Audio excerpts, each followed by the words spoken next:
तीर्थराज प्रयाग यह समस्त तीर्थों के राजा के साथ ही यहाँ माघ के महीने में देवता, धनुज, किन्नर, नर, ऋषि, मुनि, गंधर्व यहाँ आके निवास करते हैं।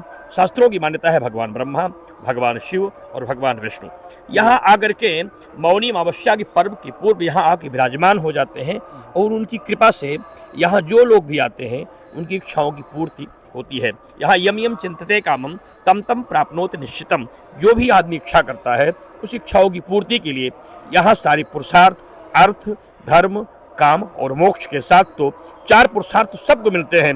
यहाँ 2 अतिरिक्त चीजें हैं, यहाँ कृपा और दया भगवान की विशेष रूप से मिलती है, क्योंकि अन्य क्षेत्रे कृतम पापम तीर्थ क्षेत्रे विनश्यति, और कहीं का जो पाप होता है तीर्थराज प्रयाग में आने के बाद समाप्त हो जाता है। इसलिए लोग यहाँ आते हैं और सारे तीर्थ भी यहीं आते हैं, क्योंकि पूरे साल तीर्थों में जो श्रद्धालु स्नान करते हैं उनके जो पाप की गठरी होती है उसे लेकर प्रयागराज आते हैं और मौनी अमावस्या के पर्व पर वो यहाँ डुबकी लगा के उस पूरे साल के तीर्थ अपने पापों को भी समाप्त कर देते हैं।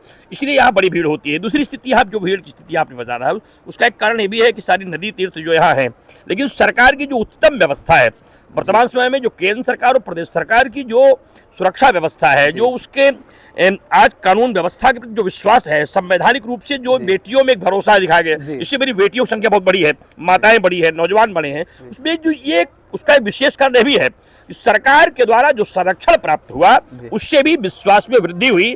क्योंकि जैसा राजा होता है वैसी प्रजा होती है। जब मेरे राजा जो है वो धर्म की संरक्षण कर रहे हैं तो जनता में एक निश्चिंतता आ गई है।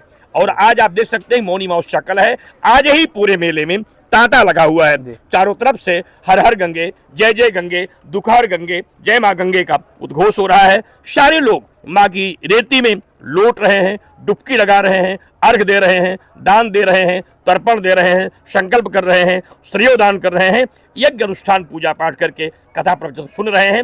सबका केवल एक उद्देश्य है कि माँ गंगा कृपा बना के रखें, मेरा परिवार, मेरा राष्ट्र, मेरी संस्कृति, मेरे बेटे, मेरी बहू, मेरे परिवार के लोग सुखी हो, साथ साथ मेरे जीवन में कोई संकट न आए। इस भाव रख करके साधक, संत, विद्वान, ऋषि, कवि, कोविद सब यहाँ आते हैं। यही कारण है यहाँ देवता भी आते हैं, धनुज भी आते हैं, किन्नर भी आते हैं, नर भी आते हैं, गंधर्व भी आते हैं और पूरा देश नहीं पूरा विश्व तीर्थराज प्रयाग आता है। यहाँ तो माघ मेले की स्थिति है। अगले वर्ष जब महाकुंभ होगा तो विश्व के मानस पटल का ऐतिहासिक समय होगा। उसी महाकुंभ को लेकर के आज के माघ मेले की तैयारियों को आप देख सकते हैं। पूरे मेले में दिव्यता है, भव्यता है, स्वच्छता है, सुरक्षा है।